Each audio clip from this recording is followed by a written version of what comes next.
You never count your money when you're sitting at the table. No, no, it's a no, no. There'll be time enough for counting when the deal is done. I haven't tried to play this for a while. It should be an easy song though. Hopefully I don't get copyright for it, but I don't think I don't get paid anyway. So what can they do? What are you gonna do? What are you gonna do? Sue me? You don't give me any money. I'm gonna okay. You gotta know when to hold up, know when to fold up, know when to walk away, and know when to run. You never count your money when you're sitting at the table. That's a no-no.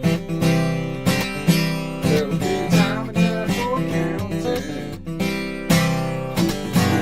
when the deal is done. I know I don't strum right.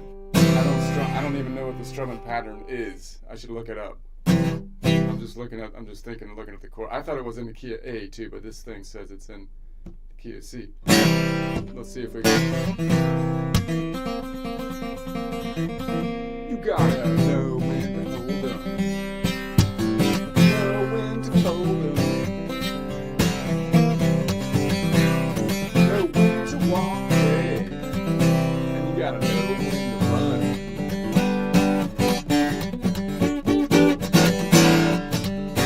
You never count your money when you're sitting at the table.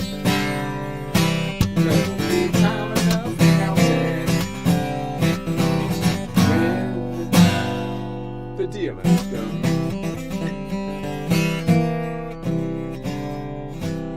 You got to know when to hold up, know when to fold up, know when to walk away, know when to run. Tell you when you run when you got a California HR department out there. They don't know no rules. They don't know no boundaries. You better watch yourself. It's like the Corleones after. Okay, you gotta. You don't count your money when you're sitting at the table. There'll be time enough for counting when the deal is done.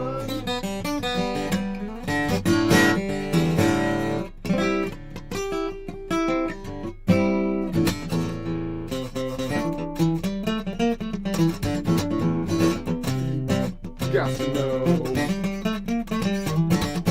You got to know when to hold up.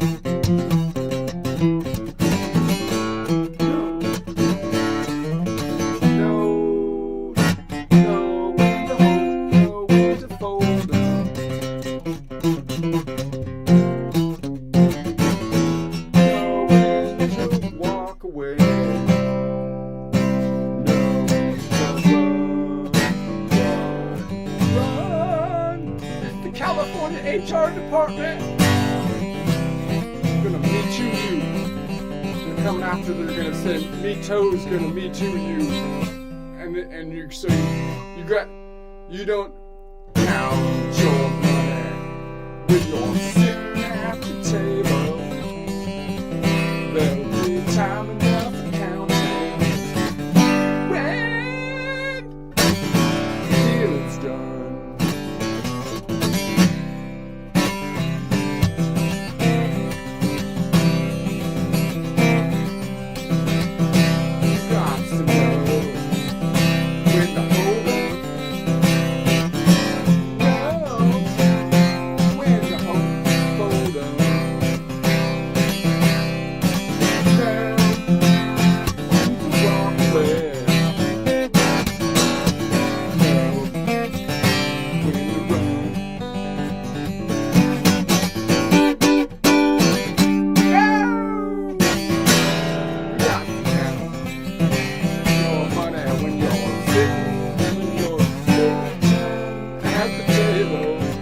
that's a no-no.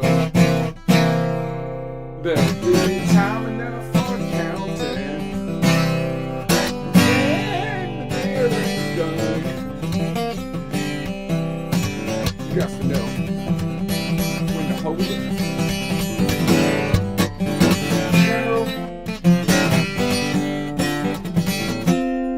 When to fold 'em.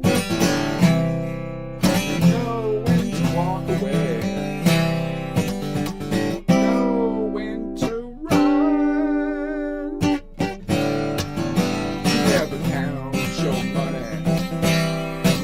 Sitting at the table, that's a no-no. There'll be time enough to count when the dealing's done. Let me see if I can get the rest of this. What are the lyrics on this Bad Doggy? Should be easy to play, shouldn't it?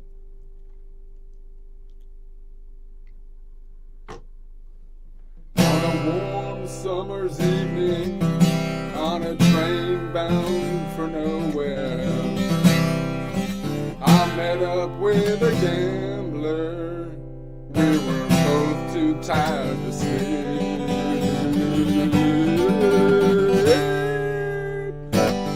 So it turns out staring out the window at the darkness, till boredom overtook us began to speak.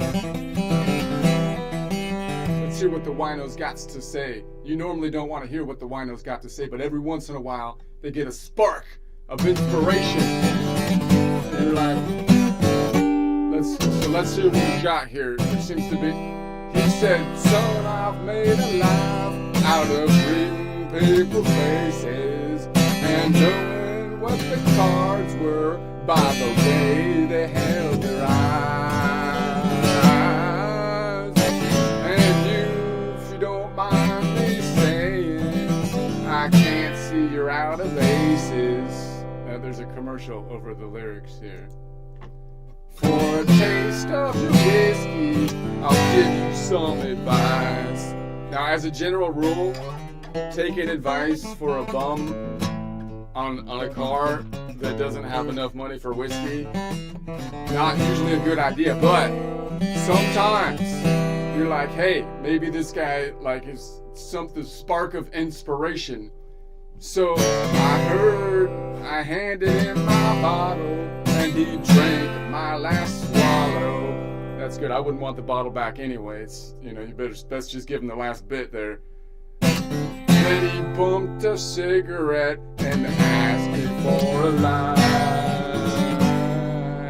And the night got deathly quiet and his face lost all expression. He said, "If you're gonna play the game, boy, you gotta learn to play it right."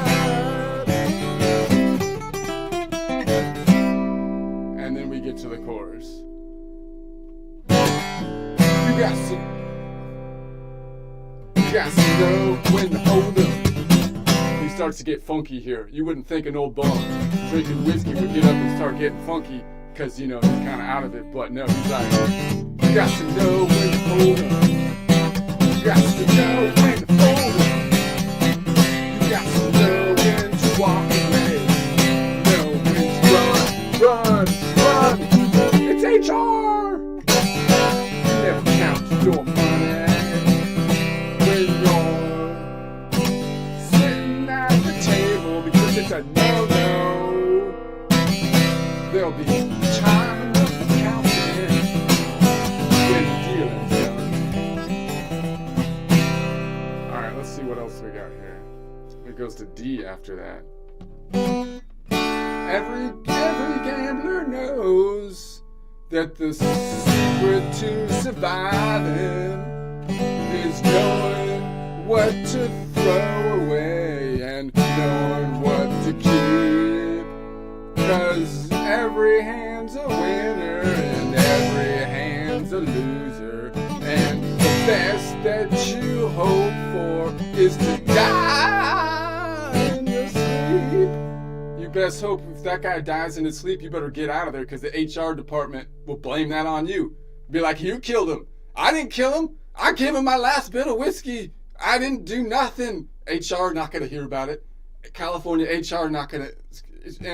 And when he'd finished speaking, he turned back towards the window, crushed out his cigarette, and faded off to sleep. And somehow in the darkness, the gambler, he broke even. But in his final words, I found an ace that I can keep. You better tuck that ace away before the HR department takes that. They're gonna sue you. They're gonna get that ace that you tried to keep. They're gonna say you robbed him. They're gonna say you killed him and you robbed him and you took his final ace so that you can keep it. You son of a. And it's like, no, that's not what he gave it to me for, the whiskey, because he wanted to. Okay, so you gotta know when to hold 'em. You got to know when to fold 'em. You got to know when to walk away, know when to run. They played in a different key now all of a sudden. They kind of switched it up on me. You don't count your money when you're sitting at the table, 'cause that's a no-no. At the table, there'll be time enough for counting when the dealing's done.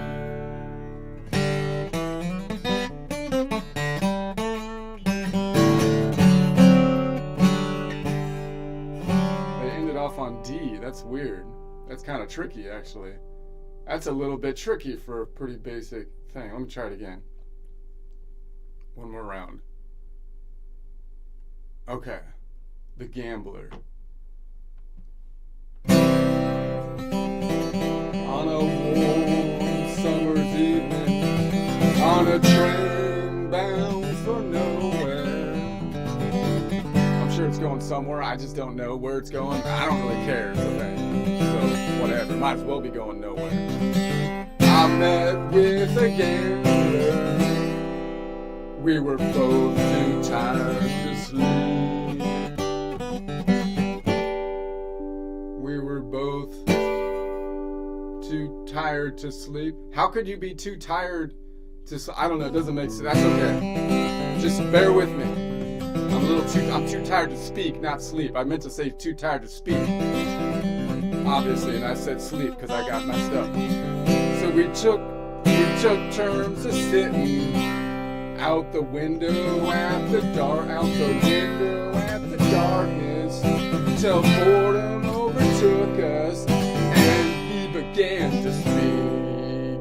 Now normally you don't really want to listen to bums on trains. They're about to die and they just want your whiskey because that's all they really care about. But every once in a while, basically they might come up with something worth saying. And if you're down to your last swallow of whiskey, you ain't got much to lose. The bum tries to take your whiskey. It's like, okay, whatever. I'll hear what you got to say. He said, son, I've made my life out of reading people's faces and knowing what the cards are by the way they held their eyes. And if you don't mind me saying, I can see you're out of aces. It's not good. You're in trouble. For a taste of your whiskey, I'll give you some advice. Now again, normally you don't take advice from a bum on a train that doesn't even have enough money for whiskey, and they want your last swallow, which is probably mostly spittle at this point. It's like, okay, but every once in a while there might be some spark of inspiration. So then I was like, okay. So I handed him my bottle, and he drank my last swallow. Then he bummed a cigarette and asked me for a line.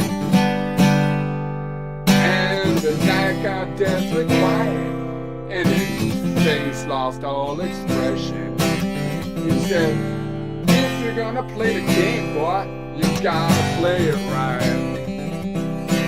You're hearing this from a bum on the train that's bumming the last swallow of whiskey. I don't know if but still, the way he said it is like maybe this guy knows something. Maybe this bum knows something. So he's like, you gotta know when to hold up,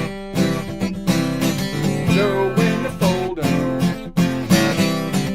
know when to walk away, know when to run. That's when the California HR's after you. They're like Don Corleone, the mafia, except worse, except woke. They're like the woke Don California mafia. Not really Don Corleone, because he wasn't that. It's more like the Goodfellas people.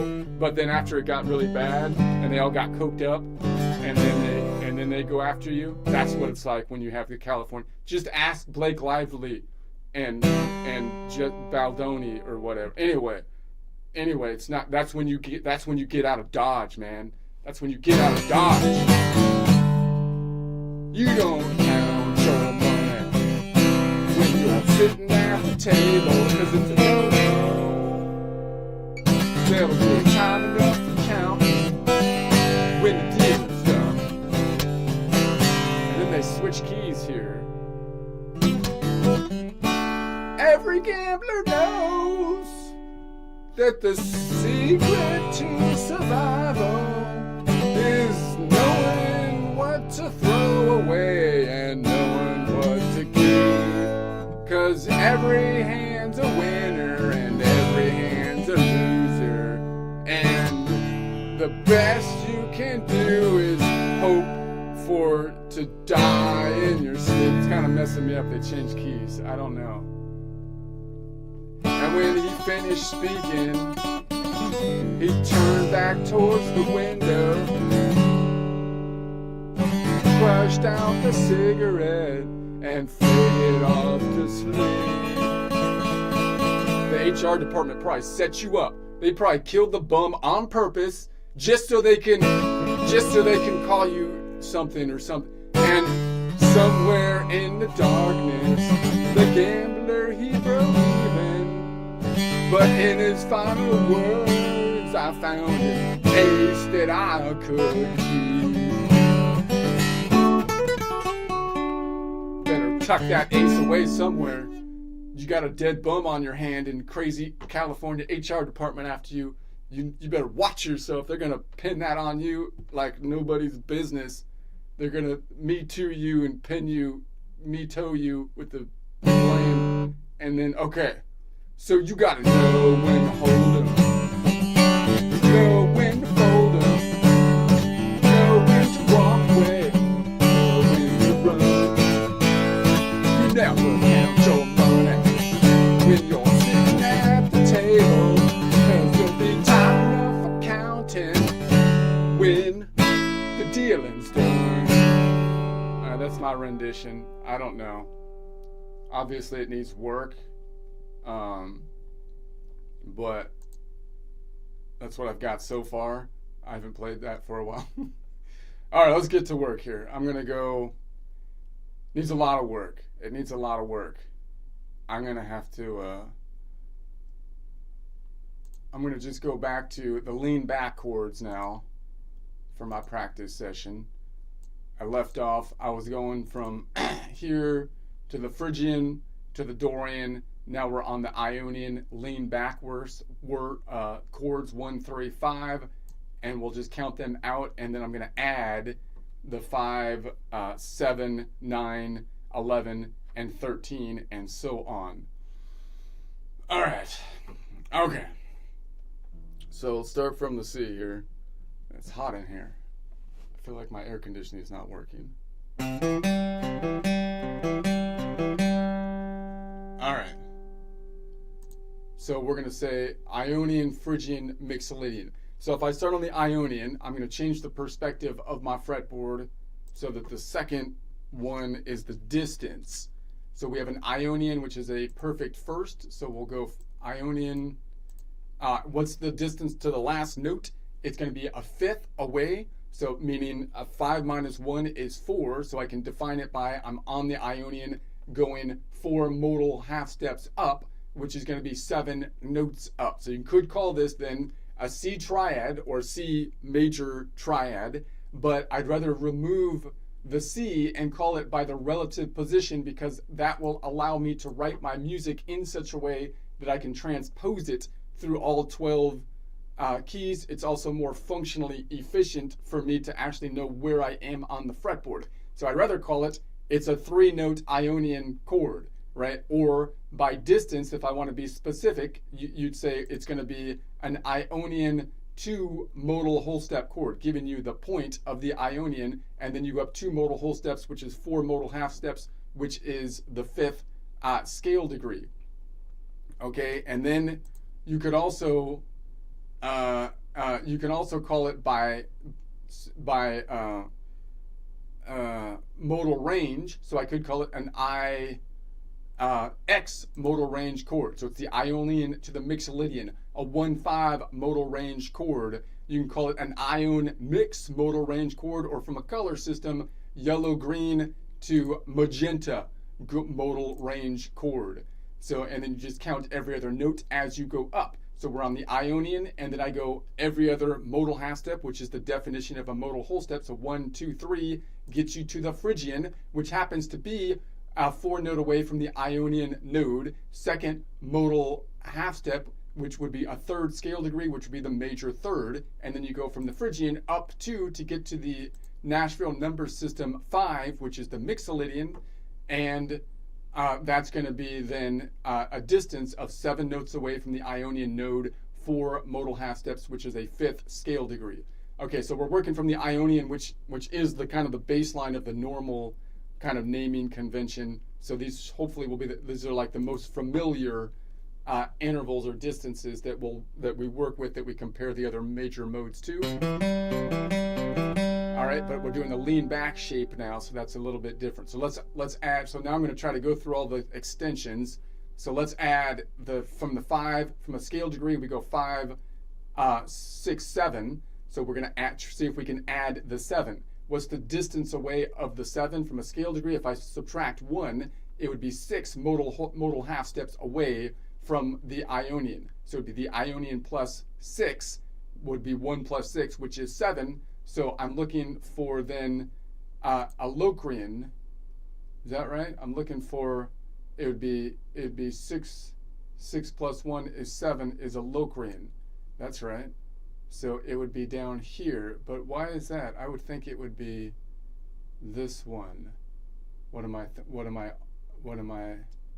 Because it's a major 7. Yeah, duh. It's a major 7. We're not playing blues here. We're on the Ionian. So you got one way down there, but that's going to be a tough grab. That's going to be a tough grab for a lean back chord. I could grab maybe that one. That would be quite a stretch. Possible. So I could go like boom, boom.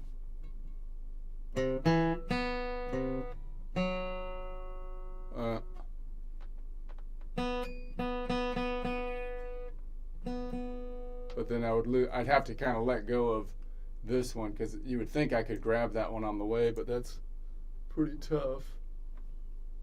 Possible maybe if I really. But if I let go of that one, then it's doable. And then I just mute it.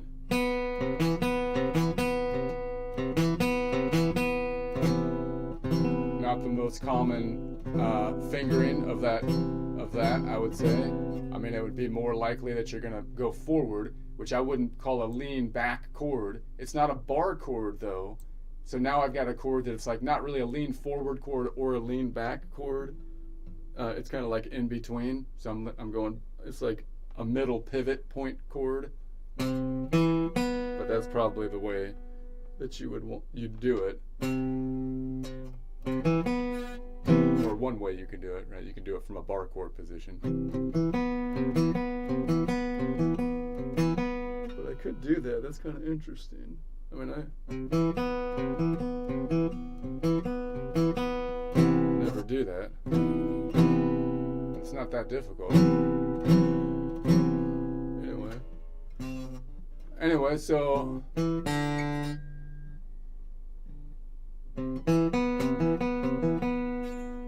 okay.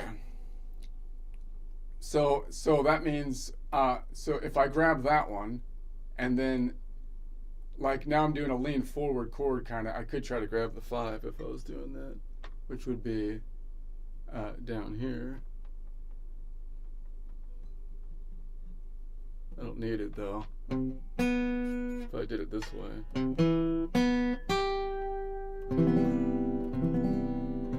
Because I could still grab this 5. It's doable. So it's not really a bar chord because I'm all over the place. but you could do it. And I want Hermosa. Okay. So what would we call that chord then? Well, it's going to be then, you can call it an Ionian or a C major 7. You can't just call it a C7 like you would think. You'd have to be a major 7 because a C7 would have a flat under the normal, but I'd like to get rid of the note name and call it some kind of Ionian chord. So it would be a 4-note Ionian chord, meaning just take every other note in the collection of notes until you get 4 of them, or you can take it by distance. It would be, this note is 7 scale degrees, which means it's 6 modal half steps up. 6 divided by 2 is 3. So it'd be Ionian 3 modal whole steps, which would be 6 modal half steps, which would be a 7th, scale degree. So, and you can see this distance, by the way, is an 11 note away from the Ionian node, 6 modal half step, or a major 7. So the major 7 is actually kind of weird because it's only on the Lydian also, which is not the most commonly used mode. It's not on any other mode, right? Every other mode, including all the minor modes, Aeolian, Dorian, Phrygian, and the Mixolydian major mode, have a minor 7, a 10 note away minor 7. So the 11 note away is quite ubiquitous because we use the major scale a lot, but it's actually way less common than the minor 7, which is even in the Locrian, right? It's in the Locrian, all of the minors, and it's in the Mixolydian. Okay, so that's why that's why the 7 chords get kind of weird. But but I can also call it by range. I could say it's an IN modal range chord, which is an Ionian Locrian modal range chord, or a 1/7 modal range chord, or from a color standpoint, it's a yellow-green yellow modal range chord, and that just means I'm going to skip every other note from the Ionian. So the Ionian plus 2 modal half steps, which is a modal whole step, goes from the 1 to the 3, which is a 4 note away from the Ionian node, 2 modal half step, and that would be a major 3rd. 3, 4, 5 gets you to the Mixolydian node, which is 7 notes away from the Ionian node, 4 modal half steps, which is the 5th scale degree, and then you go 5, 6, 7 gets you to the Locrian node, and that's going to be 11 notes away from the Ionian node, 6 modal half steps, which is a major 7. Boom. All right, let's try to, now there's no way I'm going to be able to keep all of these notes as I add this time the 9, and the 9 is equivalent to the 2 from a scale degree standpoint because we go 1, 1, 3, 5, so we skip the 2 and the 6, so we're going to bring in the 2 now. Now the 2 is off by 1, so 2 minus 1 is 1, meaning it's 1 note away from the Ionian node, which is 2, because we built the whole number system based off of the Ionian node, so it is 2. So there's the 2 right here. Now if I go back to my normal shape was like this, right? Leaning back this way. So I'm most likely, if I lean back that way, I'd have to drop the 7 and then pick up the Dorian here. Is that doable? Seems like it should be. So I'd have to do it with this finger. It's still not the easiest thing to do by any stretch of the imagination. And I have a stretchy imagination. My imagination is too stretchy. I start making up horrible things and stuff.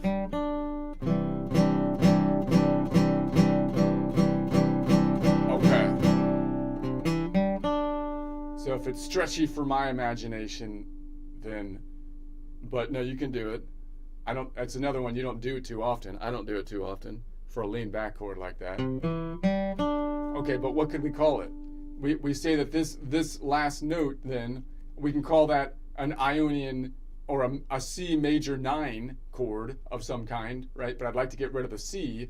This last note that we're adding is 2 notes away, or 2 plus 12, 14 notes away from the Ionian node first modal half step. 1 plus 7 is 8, or 8 modal half steps, which would be a major second, or 2 plus 7, a major 9, from a scale degree standpoint. So the distance, then we could call it just a 5-note Ionian chord, meaning pick every other note till you get to 5 notes, dropping what you have to. In this case, we had to drop the 7 in order to pick this up if I want a lean back type of chord. And so then, or I can say I'm going to start from the Ionian and go distance-wise up to 8 modal half steps up. 8 minus 2 is 4, so it's an Ionian 4 modal whole step chord. Or I can say by end point, it's starting on the Ionian and ending on the Dorian. So it's an ID modal range chord, a 1-2 modal range chord, or by color, a yellow-green to spring-green modal range chord. How do you get there? Well, you just skip every other note. It's Ionian plus 2, say it goes 1, 2, 3, gets you to the Phrygian, which is a 4 note away from the Ionian node, major third, and then 3, 4, 5 gets to the Mixolydian, 7 note away from the Ionian, 4th modal half step, which is the perfect 5th. 5, 6, 7 gets you to the Locrian, which we're dropping because we couldn't get them all, and then 2 up from there because there's only 7 notes in the collection of notes, brings us back around the circle to 2, 1, 2, which is the Dorian, which, as we said, is a 2 note away from the Ionian first modal half step, or 8 modal half steps if we take into account octaves, major second, or major 9.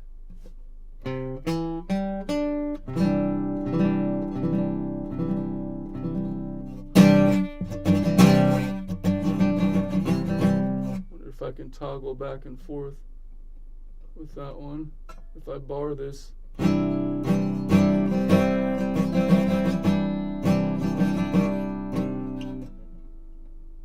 pretty difficult.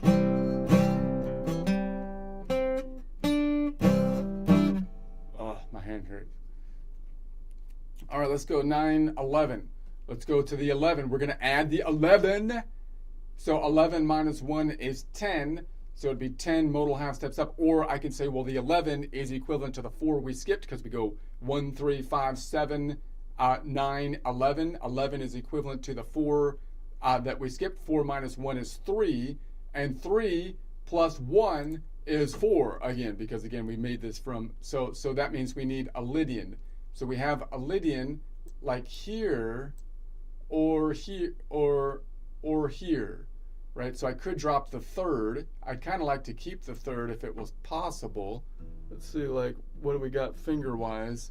I mean, is that doable if I grab that? I could grab that one. I'm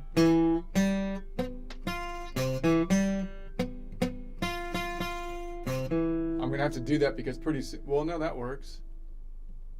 Because then I can bar this off too if I needed to, which is just another Ionian.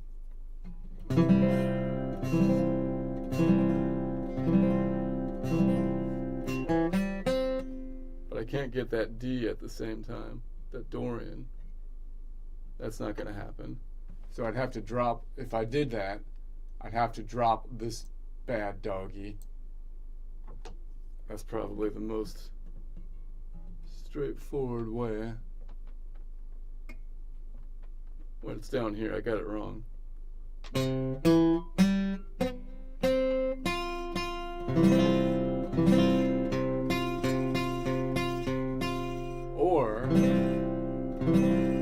Or I could drop the 3rd here and then pick up the 3rd there with a bar.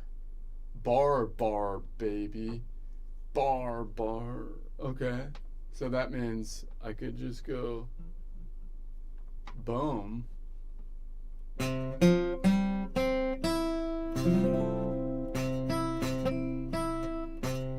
a sec. This is the one. I mean, I could just bar the whole thing. Like, I don't need the bar down there. I could just bar up like this. Like, where is it easier to put the bar?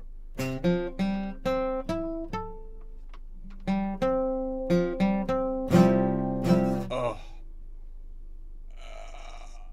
That's doable, though. Let's go back to the other way, though. Because I want to go back to my lean back shape like this, which is more recognizable to me. So let's do that. Okay, so now we're gonna add the 13. So the 13, if I subtract 1 is 12. Well, no, the 13 is equivalent to the 6 because it goes 1, 3, 5, 7, 9, 11, and 13, and so 13 is equivalent to the 6. 6 is off by 1. 6 minus 1 is 5, and so we have 5 plus 1 is 6, of course, again, because we built this off of it. So I could drop the 5 and grab this one, right? I could do that, but more likely, or the easier thing to do is I bar this bad doggy off all the way down here, but then it's kind of like you get a high-pitched one. But let's think about it first. That means, what am I going to call that chord? Well, you could call it a C major 13, but I want to get rid of the C, so you could call it just a 7-note Ionian chord. So it's an Ionian chord with 7 notes. You just take every other note until you get all of them in there, and then drop any ones in the middle that you need to. Or you could say it's an Ionian going up 12 modal half steps. 12 divided by 2 is 6 modal whole steps. In other words, it's an Ionian 6 modal whole step chord, meaning you start on the Ionian, you go 6 modal whole steps up to get to the end, or you can name it by the endpoints, which means it's an Ionian Aeolian chord, or an IA chord, or a 1-6 chord, or from a color system, a yellow, green, red chord. Okay, so boom, boom, boom. So if I barred this out,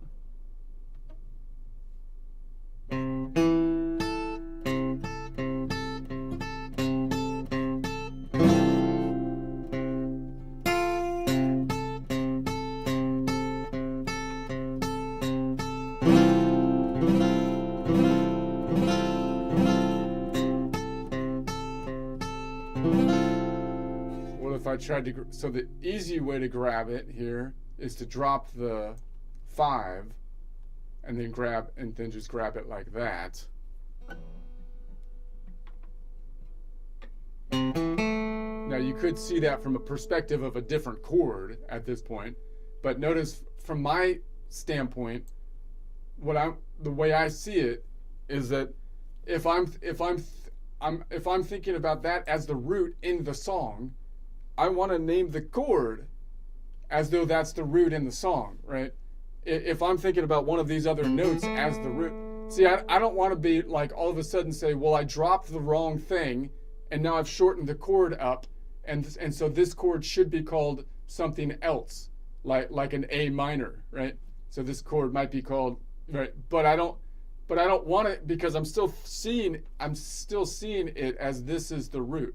And you see, that's, to me, again, functionally, this is kind of a problem with our current system, right? Because our naming convention is not actually that specific, because it's really only naming the endpoints, it seems to me, and we're dropping anything in the middle. And we're not really talking about octaves, so it's kind of a rough thing anyways. It's a rough outline. So it seems, so the thing that drives me crazy is that, like all of a sudden, if I drop the wrong thing, it's no longer proper for me to define this by the Ionian node, even though that's the lowest note in the chord. It would be an inverted, Aeolian or minor A, right? But in the context of the song that I'm playing or what I'm doing, I'm still seeing this as the tonic. So to me, again, functionally, my argument is we should be able to functionally write the chord from the perspective of any note in the chord, which would be easy to do if you write it by modal point. Why? Because when I'm playing the song and I'm trying to describe it in my mind, I shouldn't have to say, okay, well, look, I'm still seeing this as the root, but then I wanted to add the 13 here as that as the root, I shouldn't have to say, well, no, you're stupid. That's not what it's called anymore because it's stacked thirds and you have to call it an A minor. It's like, well, yeah, that might be the case, but if I say like an A minor, someone's not going to play it that way. I could say, well, it's an inverted A minor played on the 7th fret, but usually we just say, well, then now it's going to be an A minor and people are going to play it down here or they're going to play it like here, right? I'd rather just, so that again, that seems to me like from a functional standpoint, I get that anyway, that's one of the things that I think need to be, I feel like, and again, I'd love to hear anybody's thoughts on this, right? I would think that if you have any collection of notes, I should be able to describe those collection of notes, the chord, from the perspective of any note in those collection of notes. Because particularly if I'm looking at inverse chords that have a different order than the normal order, then I oftentimes might run into it thinking of it from a different perspective. And so I would think musically just that you'd want to describe it that way. So anyway, maybe I'm just crazy. I don't know. Let's try a joke. I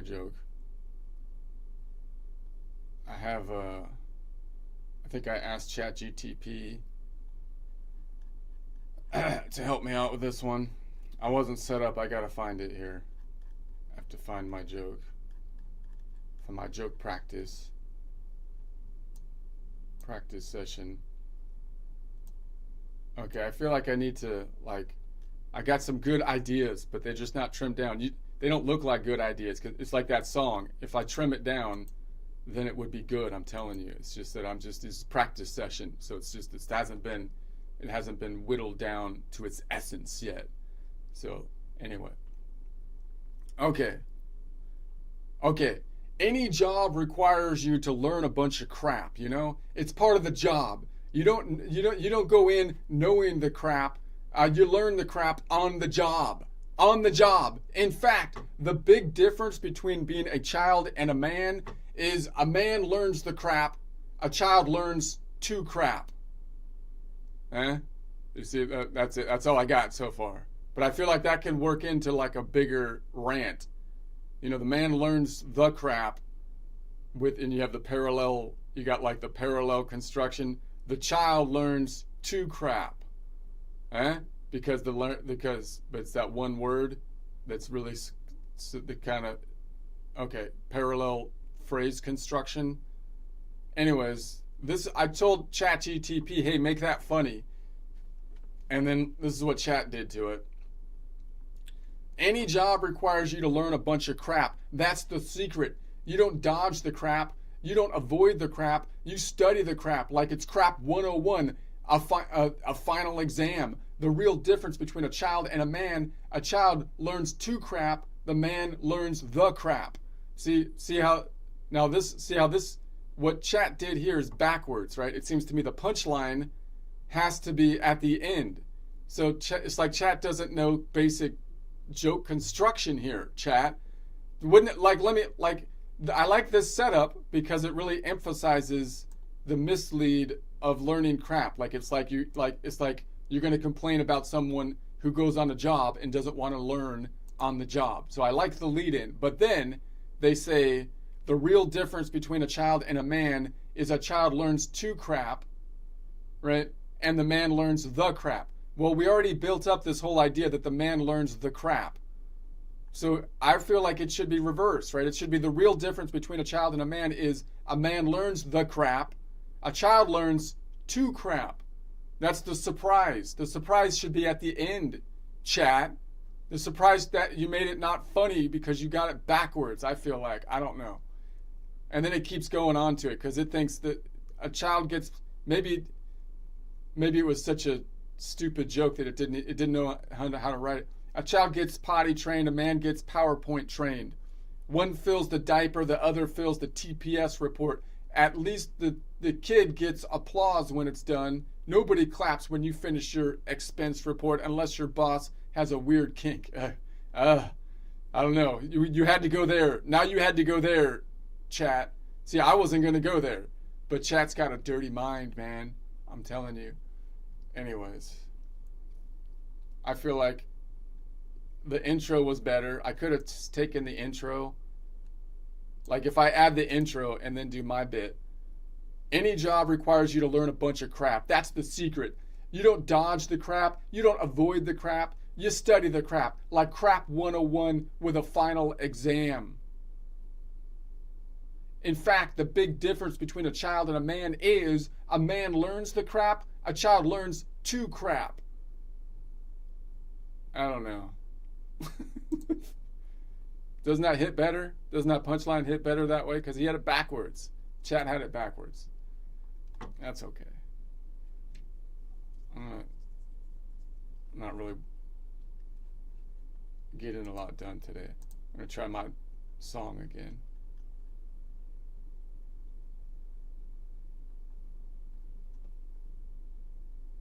All right, let's try this again.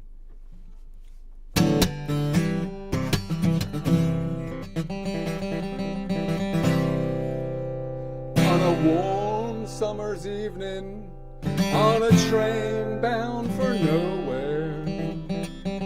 It's actually bound for somewhere, but I don't care where I'm going, so it may as well be going nowhere. That's what I'm saying. I met up with a gambler. We were both too tired to sleep. I was so tired, I meant to say I was too tired to speak, but I said sleep, which is something you can't really be too tired to sleep. So that's how tired I was. So we took turns of staring out the window at the darkness till boredom overtook us and he began to speak. I was a little worried because normally when a bum starts speaking, it's like this isn't going anywhere productive. But sometimes the inspiration hits him. Sometimes he said, "Son, I've made a laugh out of reading people's faces." Man, you should get better at it. Doesn't look like he did a very good job of it, but that's okay. I'm not gonna cut him off here. Let's see what he's got to say. And knowing what the cards were by the way they held their eyes. If you knew what the cards were, you probably would have your own bottle of whiskey, wouldn't you? And if you don't mind me saying, I see you're out of aces. For a taste of your whiskey, I'll give you some advice. Oh, I see where this is going now. Guy's telling me he's going to help me out. He just wants some of my whiskey, and he doesn't have any because he can't play no cards. If you play cards good, you get free whiskey at the table. You don't even have to buy it. So I handed him my bottle, and he drank down my last swallow. Then he bummed a cigarette and asked me for a line. Oh, do you want me to smoke it for you too? Is that what you want? Crying out loud. And the night got deathly quiet, and his face lost all expression. Said, if you're gonna play the game, boy, you gotta learn to play it right. And then he broke it, and then he got all crazy because the whiskey hit him. He got fired up, started getting jazzy. He's like, you got to know when to hold up. You gotta know when to fold up. You gotta know when to walk away. Know when to run. You don't count your money when you're sitting at the table. No, there'll be time enough for counting when the deal is done. Then he got tired again because the whiskey buzz don't last that long. So then he was like, and then we switched keys. Every gambler knows that the secret to survival is knowing what to throw away and knowing what to keep.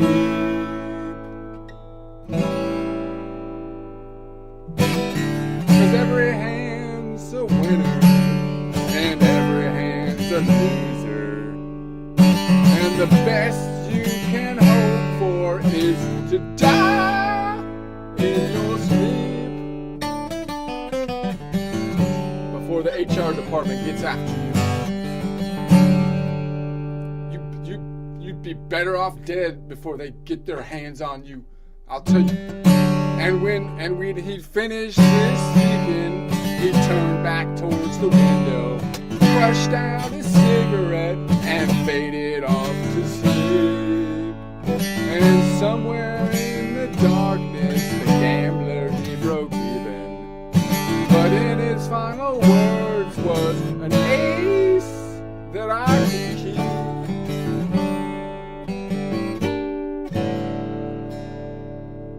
And that goes, you got to know when to hold 'em.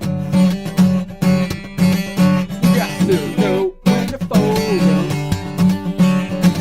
Know when to walk away. Know when to run.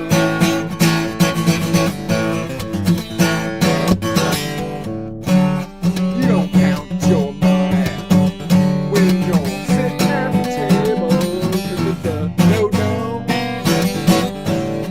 There'll be time enough for counting when